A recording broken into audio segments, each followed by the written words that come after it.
బీసీలకి దండగా ఉంటూ బీసీలతో పాటు బడుగు బలహీన వర్గాల అందరికీ కూడా ఒక సామాజిక న్యాయం చేయాలి, ఆర్థికంగా మంచి పురోగతి అందించాలనే లక్ష్యంతో ఏర్పాటు చేసినటువంటి తెలుగుదేశం పార్టీలో మనమందరూ కూడా ఈరోజు కుటుంబ సభ్యులుగా ఉండడం అనేది గర్వకారణంగా భావించాలి. ఎందుకంటే గత 40 సంవత్సరాలుగా తెలుగుదేశం పార్టీకి అండదండలు అందిస్తూ ఎన్నో రకాలుగా మనము వ్యయప్రసాలకు వచ్చినా కానీ ఎంత ఇబ్బందులు పెట్టినా సరే ప్రభుత్వం ఎన్ని రకాల వేధింపులు చేసి మనందరికీ కూడా అరెస్టులు చేసి కేసులు పెట్టి నానా రకాల హింసించినా కానీ ఎవరు కూడా తెలుగుదేశం పార్టీని వదిలిపోకున్నటువంటి పరిస్థితి మనం చూస్తా ఉన్నాం. దయచేసి గమనించండి, ఈ రాష్ట్ర ప్రభుత్వం ఏర్పాటు చేసిన తర్వాత బీసీలకు రావాల్సినటువంటి దాదాపు 72,000 కోట్ల రూపాయల్ని ఇతర పథకాలకు మళ్లించి మనందరికీ కూడా ఈరోజు వడ్డీ చేయి చూపించేటువంటి ప్రయత్నం చేస్తా ఉంది. దయచేసి గమనించాలని కోరుతున్నాం. అదే తెలుగుదేశం పార్టీ ప్రభుత్వం ఉన్నప్పుడు 32,000 కోట్ల రూపాయల్ని వివిధ సంక్షేమ పథకాల ద్వారా బీసీలందరికీ అందించి ఉద్యోగాలు కావచ్చు, చదువులో కావచ్చు, విదేశ రుణాల్లో కావచ్చు, ఇదే అన్ని రకాలైనటువంటి ఆర్థిక పరిపుష్టిని చేకూర్చే కోసం మనందరికీ కూడా సాయం అందించేటువంటి పరిస్థితి మనం గమనించవలసిన అవసరం ఉంది. దయచేసి ఈ రోజు చూస్తున్నాం మనం రాష్ట్ర వ్యాప్తంగా ఉన్నటువంటి బీసీల మీద వేధింపులు. దాదాపు రాష్ట్ర వ్యాప్తంగా 70 మంది బీసీలని వివిధ కులాలు చెందినటువంటి వారిని ఎక్కడికక్కడ హత్యలు చేసి వాళ్ళందరినీ కూడా భయప్రాంతాలకు గురి చేసే పరిస్థితి ఈ రోజు రాష్ట్ర వ్యాప్తంగా చూస్తా ఉన్నాం. దయచేసి ఈ రోజు మనం చూస్తున్నాం, నిన్న మనం ఒక విషయాన్ని గమనించాలి. పల్నాడు జిల్లాలో చంద్రయ్య యాదవ్ అనేటువంటి వ్యక్తి ఆయన గొంతు మీద కత్తి పెట్టి నువ్వు జై జగన్ అని చెప్తే ఖచ్చితంగా నేను వదిలేస్తాం లేకపోతే చంపేస్తామంటే కూడా అతను జై చంద్రబాబు నాయుడు అని చెప్పి మాట చెప్పి చనిపోయేటువంటి వ్యక్తికి ఈ రోజు మనం గుర్తుపెట్టుకోవాలి. అలాంటి పౌరుషమైనటువంటి బీసీలు ఈ రోజు మనమందరూ కూడా అండదండలు అందించి ఈ రోజు నారా చంద్రబాబు నాయుడు గారు ముఖ్యమంత్రిగా వస్తేనే తిరిగి మనందరికీ కూడా మంచి రోజులు వస్తాయనే విషయం దయచేసి గమనించాల్సి కోరుతున్నాను. ఎందుకంటే ఈ రోజు 59 కార్పొరేషన్లు ఏర్పాటు చేశారు రాష్ట్ర వ్యాప్తంగా. దాదాపు 62 కార్పొరేషన్ ఏర్పాటు చేసి ఒక కార్పొరేషన్ లో కూడా ఒక చిల్లిగా ఇవ్వకుండా బీసీలందరినీ మోసం చేసి ఈ రోజు ఫీజు రీఎంబర్స్మెంట్ కూడా ఇవ్వకుండా కళాశాలలో అడ్మిషన్ లేకుండా ఇంజనీరింగ్ కాలేజ్ కావాలంటే పక్క రాష్ట్రాలకు పోయే పరిస్థితి తీసుకొచ్చినటువంటి ప్రభుత్వాన్ని మనమందరూ కూడా సాగనంపేటువంటి అవసరం ఉంది. కాబట్టి దయచేసి మనమందరూ కూడా బీసీలందరూ ఐక్యమత్యంగా ఎక్కడికక్కడ మాట్లాడుకుంటూ బీసీల పట్ల ఈ ప్రభుత్వం చేస్తున్నటువంటి దౌర్జన్యాల్ని మనము ఎండగట్టేలాగా మాట్లాడుకుని మనమందరూ కూడా ఐక్యమత్యంగా చంద్రబాబు గారు ముఖ్యమంత్రిగా చేసుకోవాలంటే అన్ని నియోజకవర్గాల్లో కూడా ఎమ్మెల్యే అభ్యర్థులు మనం గెలిపించుకోవాల్సినటువంటి బాధ్యతని దయచేసి గుర్తుపెట్టుకోవాల్సి కోరుతున్నాను. అదేవిధంగా ఈ యొక్క పుట్టపర్తి నియోజకవర్గంలో రఘునాథ్ రెడ్డి గారు బీసీలకు అండదండగా ఉంటూ అన్ని రకాల సహాయ సహకారాలు అందిస్తూ ఎటువంటి ఇబ్బందులు వచ్చినా ఎటువంటి సమస్యలు వచ్చినా వారి పట్ల ముందుగా స్పందించి వాళ్ళందరికీ ఆర్థిక సహాయం చేస్తూ వాళ్ళందరి మనసులు దోచుకున్నటువంటి వ్యక్తిగా పల్లె రఘునాథ్ రెడ్డి గారిని మీరు అందరూ గుర్తుపెట్టుకోవాల్సిందిగా మిమ్మల్ని కోరుకుంటున్నాను. అదేవిధంగా ఈరోజు చూస్తూ ఉన్నాం మనం అందరిగా దాదాపుగా రాష్ట్ర వ్యాప్తంగా ఉన్నటువంటి అనేక మంది బీసీ నాయకులు అచ్చెన్నాయుడు గారు కావచ్చు, కొల్లు రవీంద్ర గారు కావచ్చు, బీద రవిచంద్ర యాదవ్ గారు కావచ్చు, కాళ శ్రీనివాస గారు కావచ్చు, వీళ్ళందరినీ కూడా అక్రమ కేసులలో ఇరికించి నానా రకాల హింసించి వాళ్ళందరూ కూడా ఇబ్బంది పట్టే పరిస్థితి మనం అందరూ కూడా గుర్తుంచుకోవాల్సిన అవసరం ఉంది. ఎందుకంటే ఈ విధంగా బీసీల పట్ల ఈరోజు వ్యతిరేకమైనటువంటి ఈ ప్రదర్శన చేస్తూ ఈ యొక్క పైశాచిక ఆనందం పొందుతున్నటువంటి ప్రభుత్వాన్ని గద్దె దింపేలాగా మనమందరూ కూడా ప్రయత్నం చేసిన అవసరం ఉంది. తద్వారానే ఈ రాష్ట్రంలో మళ్ళీ బీసీలకి న్యాయం జరుగుతుందని చెప్పేసి తెలియజేసుకుంటూ ఈ కార్యక్రమం ద్వారా రాష్ట్ర వ్యాప్తంగా జైహో బీసీ కార్యక్రమాన్ని ఏర్పాటు చేసుకుని అన్ని ప్రాంతాల్లో కూడా బీసీలు ఐక్యమత్యం చేసి మనకు రావాల్సినటువంటి నిజమైన సంక్షేమ కార్యక్రమాలు, మనకు రావాల్సినటువంటి అభివృద్ధి కార్యక్రమాలన్నీ కూడా మనము రాబట్టుకోలేనటువంటి ప్రయత్నం చేయాలి. కాబట్టి తప్పకుండా నారా చంద్రబాబు గారు ముఖ్యమంత్రిగా చేసుకోవాలి. అదేవిధంగా పుట్టపర్తిలో పల్లె రఘునాథ్ రెడ్డి గారిని అత్యధిక మేరతో గెలిపించుకోవాల్సిన బాధ్యత మనందరి మీద ఉందని చెప్పి తెలియజేసుకుంటున్నాను. ఎందుకంటే గతంలో మనము బీసీలు మోసపోయినాం. దాదాపుగా ఈ అనంతపురం జిల్లా అంటేనే బీసీలకి పెట్టని కోట. అలాంటి జిల్లాలో కూడా దాదాపు 12 స్థానాల్లో ఓడిపోయినామంటే మనము ఆ రోజు బీసీలు ఏదో మభ్యపెట్టి ఏదో చేస్తారని చెప్పి ఆలోచనతో కొంతమంది అటువైపు వెళ్ళి ఓట్లు వేయడం వల్ల మనం చాలా దెబ్బతిన్నది జరిగింది. ఈ రోజు చూస్తా ఉన్నాం చాలా వరకు మనకి కరతాల మన కరువుతో మనం అల్లాడిపోతున్నాం. వేరే రాష్ట్రాలకి వలసపోయే పరిస్థితి వస్తా ఉంది. యువత అయితే ఈ రోజు ఉద్యోగాలు లేక పక్క రాష్ట్రాల్లో సెక్యూరిటీ గార్డులుగానో వాచ్మెన్లుగా పనిచేసే పరిస్థితి వస్తుంది. కాబట్టి యువత అందరికీ కూడా ప్రత్యేకంగా బీసీలలో ఉండే యువకులందరూ కూడా ఖచ్చితంగా మంచి ఉద్యోగాలు కల్పిస్తామని చెప్పేసి నారా లోకేష్ గారు యువకుల పాదయాత్ర ద్వారా 20 లక్షల మంది ఉద్యోగస్తులందరూ కంపల్సరీగా యువకులకు ఇస్తామనేటువంటి మాటలు ఇచ్చారు. కాబట్టి మనమందరూ కూడా ఖచ్చితంగా యువకులందరూ కూడా ముందుకు వచ్చి ఈ యొక్క రాష్ట్రంలో ఉన్నటువంటి ఈ అవినీతి పరిపాలనని, ఈ అరాచక పరిపాలనని ఎండగట్టి బయటకు పంపించేలాగా యువకులు అందరూ కలిసికట్టుగా రావాలని చెప్పేసి కోరుకుంటూ ఈ యొక్క సమావేశంలో మాట్లాడే అవకాశం ఇచ్చినటువంటి పెద్దలందరూ కూడా ప్రత్యేక ధన్యవాదాలు తీసుకుంటూ సెలవు తీసుకుంటాను. జై ఓబీసీ, జై చంద్రబాబు నాయుడు, జై తెలుగుదేశం. ఇప్పుడు పెద్దలు గౌరవనీయులు జిల్లా పార్టీ అధ్యక్షులు మన పార్థసారథి గారిని మాట్లాడాల్సిందిగా కోరుతున్నాం. సభాధ్యక్షులు సోదరులు రంగయ్య గారు, తెలుగుదేశం పార్టీ పుట్టపర్తి ఇన్ఛార్జ్ సోదరులు రఘునాథ్ రెడ్డి గారు, జిల్లా ప్రధాన కార్యదర్శి అంబికా లక్ష్మీనారాయణ గారు, మాజీ ఎంపీ గారు కృష్ణప్ప గారు, సాధికారిక కమిటీ జిల్లా అధ్యక్షులు, రాష్ట్ర అధ్యక్షులు, అదేవిధంగా ఇక్కడికి విచ్చేసినటువంటి సోదరిమణులు, తెలుగుదేశం పార్టీ కుటుంబ సభ్యులు, పాత్రికేయులందరూ కూడా పేరు పేరున నాకు నమస్కారాలు. ఈరోజు జనసేన సోదరుడు చంద్రశేఖర్ గారు, వారి మిత్ర బృందం, అదేవిధంగా మనం ఒక్కసారి ఆలోచన చేసినట్టయితే ఈ రాష్ట్రంలో అనిశ్చితమైనటువంటి పరిస్థితి 82కు మనకు చూస్తే పాలన అస్తవ్యస్తంగా ఉన్నటువంటి తరుణంలో ఆ రోజు నందమూరి తారక రామారావు గారు 82లో తెలుగుదేశం పార్టీని ఆవిర్భావం చేసి 9 నెలల కాలంలోనే అధికారంలోకి రావడం జరిగింది. అదేవిధంగా ఆనాడు నందమూరి తారక రామారావు గారు వచ్చిన తర్వాతనే కూడు గూడు గుడ్డ అనేటువంటి అట్టడుగు స్థాయి వర్గాలకి అందించినటువంటి ఘనత నందమూరి తారక రామారావు గారిది. అదేవిధంగా ఎన్నికల్లో కూడా చూసినట్లయితే ఆ రోజు 83లో జరిగినటువంటి ఎన్నికల్లో అన్ని వర్గాలు, అన్ని కులాల వాళ్ళకు కూడా పాలనలో భాగస్వామ్యం కల్పించిన ఘనత నందమూరి తారక రామారావు గారిది. అన్ని కులాలకు ఆ రోజు డాక్టర్లు, ఇంజనీర్లు, లాయర్స్, రకరకాల బీసీ కులాలకు చెందినటువంటి వ్యక్తులకైతేనేమి, మైనారిటీ సోదరులకైతేనేమి అందరూ కూడా ఆ రోజు శాసనసభలో అవకాశం కల్పించినటువంటి వ్యక్తి నందమూరి తారక రామారావు గారు. అదేవిధంగా ఆ రోజు చూసినట్లయితే 83కు మనం చూస్తే ఎక్కడ కూడా బీసీలు అనే వాళ్ళు స్థానిక సమస్యల్లో ఎక్కడ ఉండేవాళ్ళు కాదు. ఆ రోజులో సమితులు ఉండేవి. సమితులుంటే అదేవిధంగా సమితుల్లో కానీ జిల్లా పరిషత్తులో కానీ ఏ ఒక్క చిత్రపటం కూడా బీసీలు ఉండేది కాదు. కానీ నందమూరి తారక రామారావు గారు అధికారంలోకి వచ్చిన తర్వాత స్థానిక సమస్యలు రిజర్వేషన్లు 20% ఇవ్వడం జరిగింది. రిజర్వేషన్లు ఇచ్చిన తర్వాతనే అదేవిధంగా ఎంపీటీసీ సభ్యులుగా, మండల పరిషత్ అధ్యక్షులుగా, జిల్లా పరిషత్ సభ్యులుగా బీసీలు వచ్చారంటే అది నందమూరి తారక రామారావు గారి ఘనత. అదేవిధంగా అనంతపురం జిల్లా పరిషత్ లో చూస్తే 85కు మునుపు ఏ ఒక్క బీసీ చిత్రపటం అక్కడ ఉండేది కాదు. 85 తర్వాతనే మొట్టమొదటిసారిగా లింగరాజుకు అవకాశం జరిగింది, బోయే కులానికి చెందినటువంటి వ్యక్తి. అదేవిధంగా తర్వాత 95లో నాకు అవకాశం వచ్చింది, నేను కురుబ కులస్తుంది. అట్లే కంటిన్యూషన్ గా తీసుకున్నట్టయితే ఈ రోజు అత్యధిక భాగం 90% బీసీల యొక్క చిత్రపటాలు జిల్లా పరిషత్ లో ఉన్నాయంటే అది నందమూరి తారక రామారావు గారు, చంద్రబాబు నాయుడు గారి ఘనతని ఈ సందర్భంగా తెలియజేస్తా ఉన్నాం. చంద్రబాబు నాయుడు గారు 20% ఉండే రిజర్వేషన్లు 34%కి రిజర్వేషన్లు పెంచడం జరిగింది. తద్వారా బీసీలంతా కూడా సర్పంచ్లు అయితేనేమి, ఎంపీటీసీలు అయితేనేమి, మండల ప్రెసిడెంట్స్ అయితేనేమి, జిల్లా పరిషత్ సభ్యులైతేనేమి, జిల్లా పరిషత్ చైర్మన్లు అయితేనేమి ఆ విధంగా ఎక్కువ సంఖ్యలో బీసీలు రావడం జరిగింది. ఇవన్నీ కూడా గమనించాల్సినటువంటి ఆవశ్యకత ఉంది.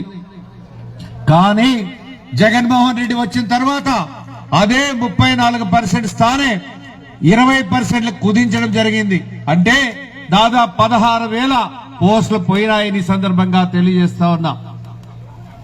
అదేవిధంగా మనం చూస్తా ఉన్నాం ఇదే ఈ జిల్లాలోనే ఆ రోజుల్లో ఎవరు చూసినా కూడా ఎంపీలు కావాలంటే బీసీలు ఎవరు ఉండేవాళ్ళు కాదు.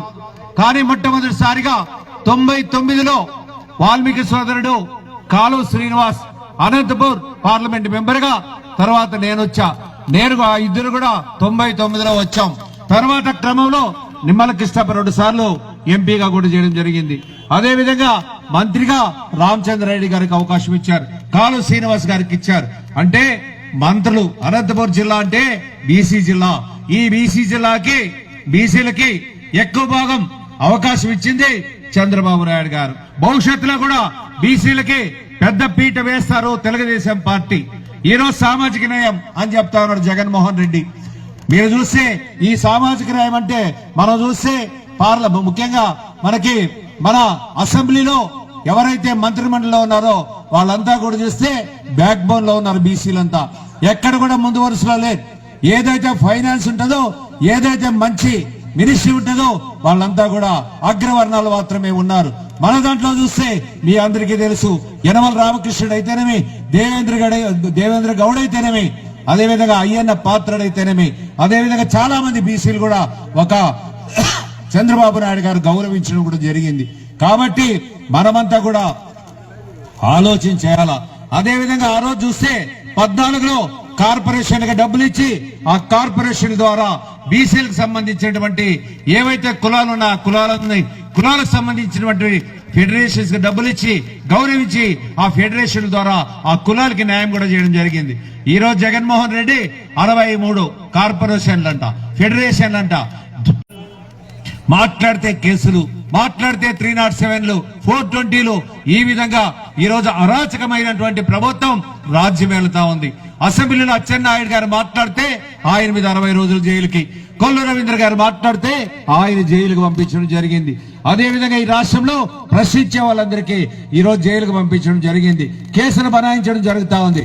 అయితే ఒక్కసారి మనం కూడా మన నాయకుడు ఆ విధంగా కాదు, న్యాయంగా పోవాలి, ధర్మంగా పోవాలి, న్యాయ పరిపాలన చేయాలనేటువంటి దృక్పథంతో ఆనాడు ముందుకు పోవడం జరిగింది. కానీ ఈ రోజు జగన్మోహన్ రెడ్డి వచ్చిన తర్వాత దుర్మార్గమైనటువంటి పాలన, అవినీతి పాలన, ఒక అస్తవ్యస్తమైనటువంటి దుర్మార్గమైనటువంటి పాలన కొనసాగుతున్నటువంటి నేపథ్యం. అందరూ తస్మత్ జాగ్రత్త. ఇంకొకసారి ఈ రాష్ట్రంలో జగన్మోహన్ రెడ్డి అధికారంలోకి వస్తే తట్టాబెట్ట అంతా సర్దుకొని కర్ణాటకకు పారిపోవాల్సిన అవసరం ఉంది. మాట్లాడే హక్కు కూడా కోల్పోతాం. జాగ్రత్త. ఈ రోజు మనం చూస్తా ఉన్నాం, జగన్మోహన్ రెడ్డి తాడేపల్లి ప్యాలెస్ నుండి ఆదేశిస్తున్నారు. రేపు భవిష్యత్తులో పొరపాటు జరిగితే ఊరికొక జగన్మోహన్ రెడ్డి వస్తాడు, మనం మాట్లాడే హక్కు కోల్పోతాం. వాళ్ళు చెప్పింది వేదవాక్కు అవుతుంది. అందుకోసమే అప్రమత్తమై మనం కూడా తెలుగుదేశం పార్టీ ఎవరైతే రేపు భవిష్యత్తులో నిలబడతారో వాళ్ళని ఆశీర్వదించండి, మంచి మెజారిటీతో గెలిపించండి. అదేవిధంగా మీరంతా ఇక్కడ చాలా మంది ఉన్నారు. ఆ రోజు పెళ్లి కానుక ఇచ్చాం, సంక్రాంతి కానుకలు ఇచ్చాం, అదేవిధంగా చంద్రన్న బీమా ఇచ్చాం, పెళ్లి కానుకలు ఇచ్చాం. ఈ రోజు ఏమైనా అమలు జరుగుతున్నాయా? ఏ ఒక్కటి కూడా అమలు జరగలేదు. ఈ రోజు రైతాంగం ఈ రోజు ఇబ్బంది పడతా ఉన్నారు. ఆ రోజు డ్రిప్పులు ఇచ్చాం, స్ప్రింక్లర్లు ఇచ్చాం, గుంటకలు ఇచ్చాం, గొర్రెలు ఇచ్చాం. ఈ రోజు ఏమైనా సబ్సిడీ వచ్చిందా? ఇన్పుట్ సబ్సిడీ ఇచ్చిందా? రైతులను ఏమైనా ఆదుకున్నారా? కనీసం స్ప్రింక్లర్ అదేవిధంగా డ్రిప్ అనేది వాళ్ళు ఇచ్చాం. ఈ రోజు ఒక జాండ్ ఏమైనా ఇచ్చారా? రైతులు ఆ విధంగా ఉన్నారు. అదేవిధంగా ఉద్యోగస్తులు ఆ రోజంతా కూడా ఆ ఉపాధ్యాయులంతా ఏదో 3 చేతులతో ఓట్లేసామన్నారు. ఈ రోజు అదే ఉపాధ్యాయులంతా రేపు తెలుగుదేశం పార్టీకి 4 చేతులతో ఓట్లేస్తారని ఈ సందర్భంగా తెలియజేస్తా ఉన్నా. పోలీసులను అడ్డం పెట్టుకుని రాజ్యం వేలారు. పోలీసులు కూడా ఈరోజు జ్ఞానోదయం కలిగింది. పోలీసులు కూడా సహకరిస్తారు, అధికారులంతా సహకరిస్తారు. యువత అంతా కూడా మేల్కోవాలి. ఆ రోజు ఏదో జాబ్ క్యాలెండర్ అన్నాడు, ఏమైనా ఒక జాబ్ ఇచ్చాడేమయ్యా? మనం అదే చంద్రబాబు నాయుడు గారు అనంతపురం జిల్లాలో 12 సీట్లు ఇచ్చారు అసెంబ్లీకి అని. ఆ రోజు ఈ అనంతపురం జిల్లా రుణాలు తీర్చుకోవాలనేటువంటి ఉద్దేశంతో కియా పరిశ్రమ వచ్చింది. కియా వస్తే 50,000 ఉద్యోగాలు వచ్చాయి, డైరెక్ట్ గా ఇండైరెక్ట్ గా. ఇంకా అనుబంధ సంస్థలు 14 కనుక వచ్చింటే ఇంకొక 50,000 ఉద్యోగాలు వచ్చేది. కాబట్టి ఈ దుర్మార్గను సాగనంపాల్సినటువంటి అవసరం ఉంది. యువతీ ఉద్యోగాలు రావాలి, మన ప్రాంతం బాగుపడాలి. మనం చూసాం, మనకు గొల్లపల్లి రిజర్వాయర్కి నీళ్లు వచ్చాయి, మారాలకు నీళ్లు వచ్చాయి, చెర్లోపల్లికి నీళ్లు వచ్చాయి, గొల్లపల్లి నీళ్లు వచ్చాయి. అన్ని ప్రాంతాలకు నీళ్లు ఇచ్చాం, అన్ని ప్రాంతాలకు సాగునీరు అందించాం.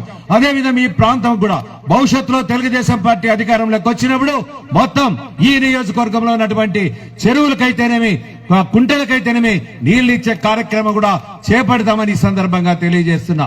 ఏది ఏమైనా ఒక్కసారి ఆలోచన చేయండి.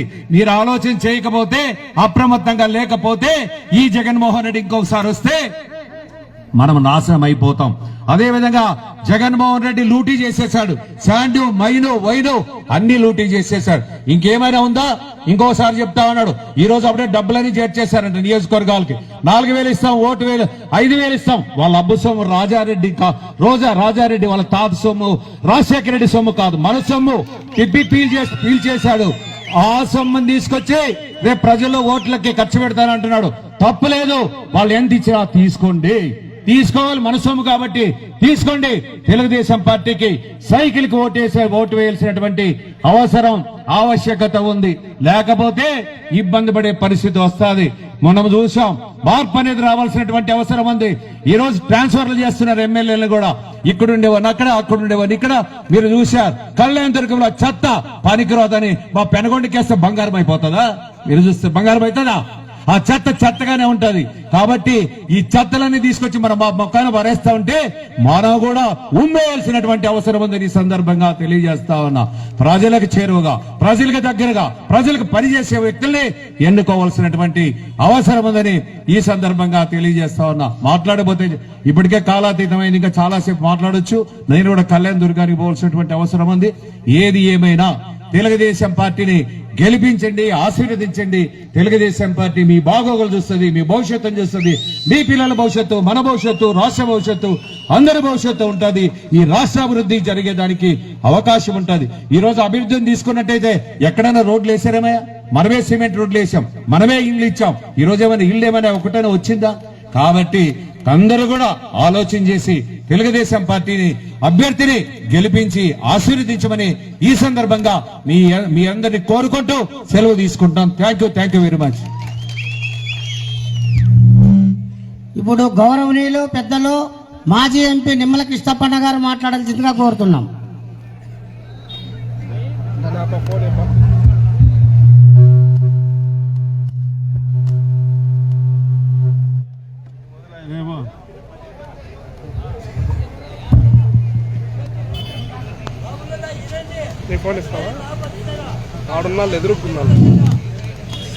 గౌరవనీయులు, ఈనాటి ఈ కార్యక్రమానికి అధ్యక్షులు జిల్లా బీసీ సాధికారిత కన్వీనర్ రంగయ్య గారికి, గౌరవనీయులు పుట్టపర్తి నియోజకవర్గం తెలుగుదేశం పార్టీ ఇన్ఛార్జ్ అయినటువంటి పెద్దలు రఘునాథ్ రెడ్డి గారికి, అంబికా లక్ష్మీనారాయణ గారికి, వేదిక మీద ఉన్న అందరి పెద్దలకు, ఈ కార్యక్రమానికి విచ్చేసినటువంటి నా బీసీ సోదరులకు, తెలుగుదేశం పార్టీ కుటుంబ సభ్యులకు, పాత్రికేయులకు అందరికీ హృదయపూర్వకమైన నమస్కారాలు తెలియజేసుకుంటా ఉన్నా.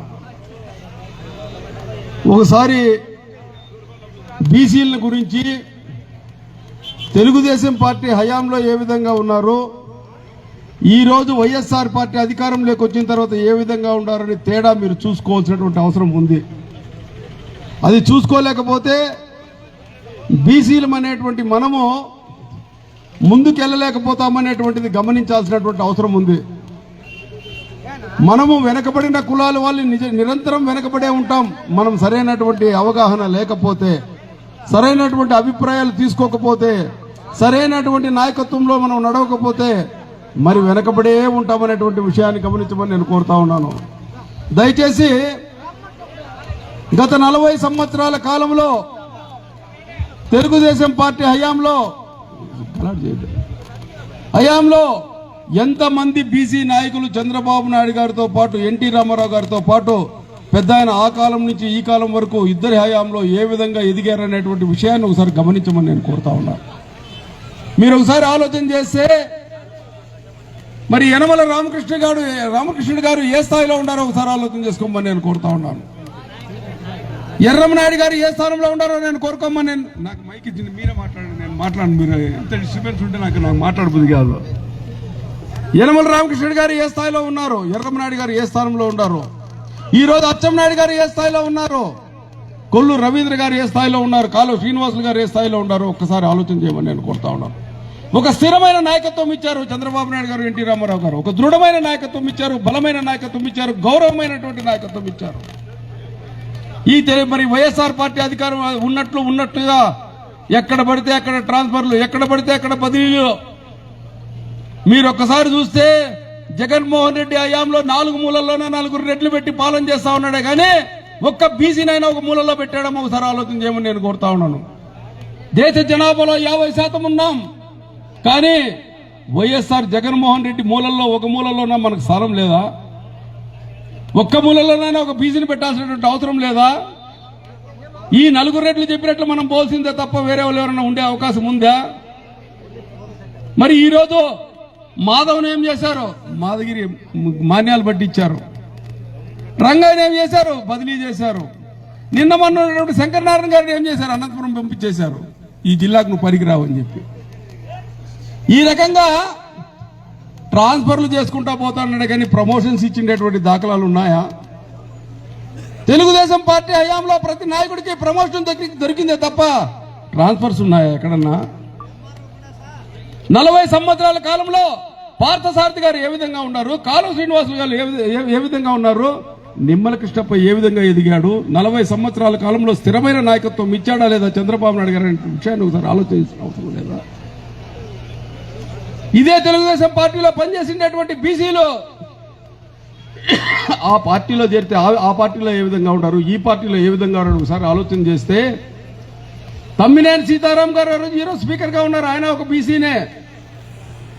ఆ రోజుల్లో చంద్రబాబు నాయుడు గారి నాయకత్వంలో పనిచేసేటప్పుడు ఆయన నాలుక ఏ విధంగా కంట్రోల్లో ఉండేదో ఒకసారి ఆలోచన చేయండి. అంటే బెత్తం పట్టుకొని సక్రమైనటువంటి మార్గంలో నడిపించాడు కాబట్టి చంద్రబాబు నాయుడు గారు వాళ్ళ టంగులన్నీ కంట్రోల్లో ఉన్నాయి, నాలుకలన్నీ కంట్రోల్లో ఉన్నాయి. ఈ రోజు నాలుక కంట్రోల్ తప్పిందా లేదా చెప్పండి, ఒకసారి ఆలోచన చేయండి. స్పీకర్ గారంటే గౌరవమైనటువంటి స్థానము. స్పీకర్ గా పదవి బాధ్యతలు చేపట్టిన తర్వాత ఎక్కడ రాజకీయాలు మాట్లాడకూడదు. కానీ ఈయన ఏం మాట్లాడతాడు? కమ్మ వైరస్సా, కరోనా వైరస్ అంటాడు. మాట్లాడొచ్చునా?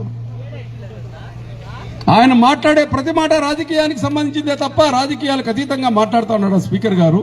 స్పీకర్ స్థానం చేయించుకున్న తర్వాత ఎవ్వరు కూడా రాజకీయాలు మాట్లాడకూడదు. మరి ఈ రోజు రాజకీయాలు తప్ప వేరేటి మాట్లాడే పరిస్థితుల్లో స్పీకర్ గారు ఉన్నారా? మనకు ఒక గౌరవమైన నాయకత్వం ఇచ్చాడు. ఎక్కడైనా మేము ఎప్పుడైనా శాంతి భద్రతలకు విఘాతం కలిగించే విధంగా మేము ప్రయత్నం చేస్తే చంద్రబాబు నాయుడు గారు మమ్మల్ని పిలిపించి దండించేటువంటి వాళ్ళు. ఏంటి నీ ప్రవర్తన బాగలేదు, నీ ప్రవర్తన మార్చుకోమని చెప్పేవాడు. దయచేసి వెనకాల శబ్దాలు చేయొద్దండి. రోజేపట్లు మాట్లాడేది ఇన్నియండి జనాలు. ఏ బ్రదర్ నాగరాజు, గోపాల్ రెడ్డి కొద్దిగా సైలెంట్గా ఉన్నాడు. దండించేవాడు. కానీ ఈ రోజులు ఏ విధంగా ఉండదో ఒకసారి ఆలోచన చేయండి. జోగి రమేష్ గారు ఒక బీసీనే. చంద్రబాబు నాయుడు గారి ఇంటి మీద దాడి చేసిన కేసులో ఉన్నాడని చెప్తున్నారు. చేస్తే ఏమవుతుంది ఆ బీసీ? నిన్ను కేసులో పెట్టి నువ్వు శిక్ష పడితే ఏమవుతుంది? 2 సంవత్సరాలు శిక్షాకాలం ఉంటే ఏమవుతుంది? నువ్వు పోటీ చేసేదానికి అర్హుడు కాదు. ఈ రోజు నీ పార్టీ అధికారంలో ఉండొచ్చు, నువ్వు వెనకేసుకోవచ్చు, ఈ రోజు శిక్ష పడకపోవచ్చు. రేపు చంద్రబాబు నాయుడు గారు అధికారంలోకి వస్తే తప్పు చేసిన వాళ్ళకి శిక్ష పడకోకుండా పోతుందా? ఒక బీసీకి దృఢమైన నాయకత్వం, బలమైన నాయకత్వం, గౌరవమైన నాయకత్వం ఇచ్చింది చంద్రబాబు నాయుడు గారు. ఇదే శిక్ష పడితే ఈ వీళ్ళకి దృఢమైన నాయకత్వం ఇచ్చినట్లు అవుతుందా? రౌడీ రాజ్యాన్ని ఎగబోసి రౌడీ నాయకత్వాన్ని బీసీలో తయారు చేస్తాడు. కానీ మరి జగన్మోహన్ రెడ్డి, చంద్రబాబు నాయుడు గారు మాత్రం గౌరవమైనటువంటి నాయకత్వం ఇచ్చాడా? మనం ఆ విధంగా ప్రవర్తించాల్సినటువంటి అవసరం లేదా? ఆ నాయకత్వంలో పనిచేస్తే, చంద్రబాబు నాయుడు గారి నాయకత్వంలో పనిచేస్తే సరైనటువంటి నాయకత్వం వస్తుంది, సరైనటువంటి గౌరవం వస్తుంది, సరైన నాయకత్వంలో ముందుకు పోయే అవకాశాలు ఉంటాయి. కానీ ఈ నాయకత్వంలో పనిచేస్తే ఏమవుతుందో ఒకసారి ఆలోచన చేయమని నేను కోరుతా ఉన్నాను. కాబట్టి దయచేసి ఒకసారి ఆలోచన చేయమని నేను కోరుతా ఉన్నాను. మరి అదేవిధంగా ఎందుకు ఈరోజు చంద్రబాబు నాయుడు గారు ఆలోచన చేశారు? మనలో ఉండే పిరికితనం పోవాలా, మనలో ఉండేటువంటి భయం పోవాలా, మనము ధైర్యంగా బతకాలా, ధైర్యంగా ముందుకు పోవాలనే ఆలోచనతోనే ఈరోజు చంద్రబాబు నాయుడు గారు బీసీలకు ప్రత్యేక చట్టం తీసుకొస్తా ఉన్నారు. అయ్యా ఒక్క నిమిషం ఉండమ్మా, ఒక్క నిమిషం. బీసీలకు ప్రత్యేక చట్టం తీసుకొస్తా ఉన్నారు. ఈ చట్టం గురించి ఒకసారి ఆలోచన చేయమని నేను కోరుతా ఉన్నాను. చరిత్రలో నిలిచిపోయేటువంటి చట్టం.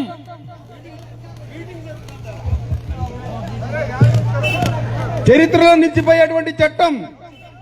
గతంలో ఎస్సీలకు, ఎస్టీలకు ఏ విధంగా రక్షణ చట్టం ఉందో రాబోయే రోజుల్లో బీసీలకు కూడా ఆ రక్షణ చట్టం రాబోతా ఉంది. మనం ధైర్యంగా బతకచ్చు, ధైర్యంగా ముందుకు పోవచ్చు, ఎవరినైనా ఎదిరించవచ్చు, న్యాయాన్ని పోరాటం చేసి గెలుచుకోవచ్చు అని ఈ సందర్భంగా మీకు నేను తెలియజేస్తా ఉన్నాను. కాబట్టి దయచేసి మరి రేపు రాబోయే రోజుల్లో తెలుగుదేశం పార్టీ అధికారంలోకి వస్తే రక్షణ చట్టం వస్తుంది, నువ్వు ధైర్యంగా ఉండొచ్చు, ముందుకు పోవచ్చు. కానీ రాజకీయంగా ముందుకు పోవాల్సినటువంటి అవసరం ఉంది, సామాజికంగా ముందుకు పోవాల్సినటువంటి అవసరం ఉంది, ఆర్థికంగా ముందుకు పోవాల్సినటువంటి అవసరం ఉంది. ఎందుకు నీలో పిరికితనం? ధైర్యంగా బతుకో, లౌక్యంగా బ్రతుకో. ఎందుకు మనలో లౌక్యం లేదు? ఎవడన్నా ఏదన్నా నీ మీద ఆరోపణలు చేస్తే భయపడిపోతా ఉన్నావు, సమాధానం చెప్పే పరిస్థితుల్లో లేవు. ఎందుకు చెప్పలేకపోతున్నావు? లౌక్యం అనేది నేర్చుకో, లౌక్యంగా ముందుకు పోయేది నేర్చుకో. నేను ఒక చిన్న కథ చెప్తాను, వినండి, ఒక 2 నిమిషాలు. పూర్వపు రోజుల్లో రాజుగాయన ఉన్నాడు. రాజు కొడుకు తోటలోకి విహారానికి పోయాడు. విహారానికి పోతే ఆ తోటలో పనిచేసే మాలి యొక్క కొడుకు సేమ్ ఆ రాజు కొడుకు మాదిరినే ఉన్నాడు.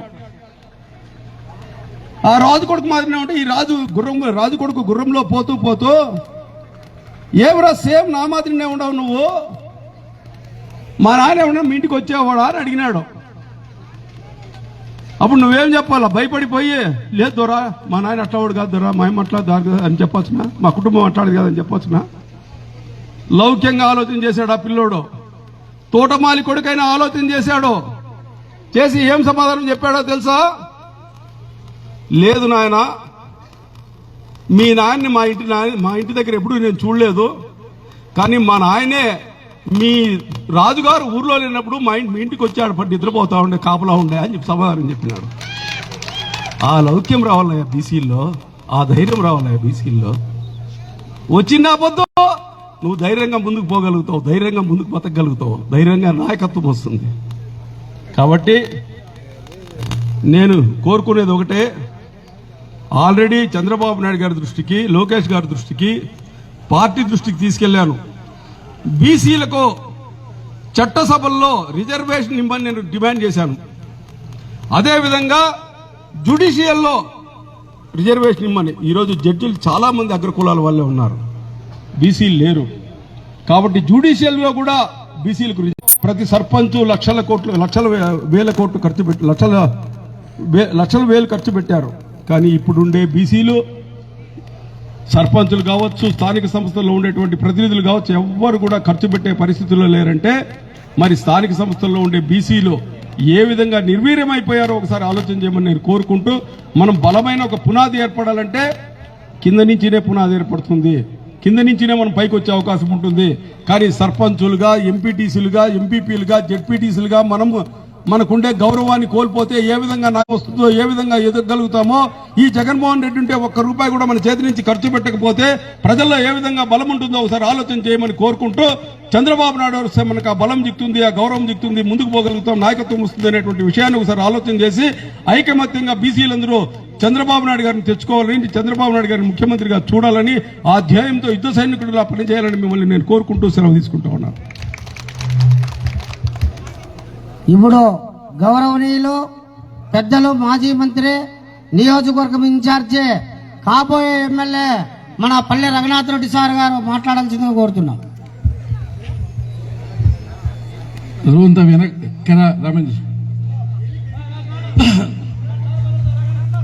ఒక 10 నిమిషాలు మాట్లాడుతున్నా, దగ్గర రండి, వెనక్కుండా ముందుకు రండి. మేము చూడాలనుకుంటే అనుకుంటే ఎట్లా, ముందుకు రండి స్పీడ్గా.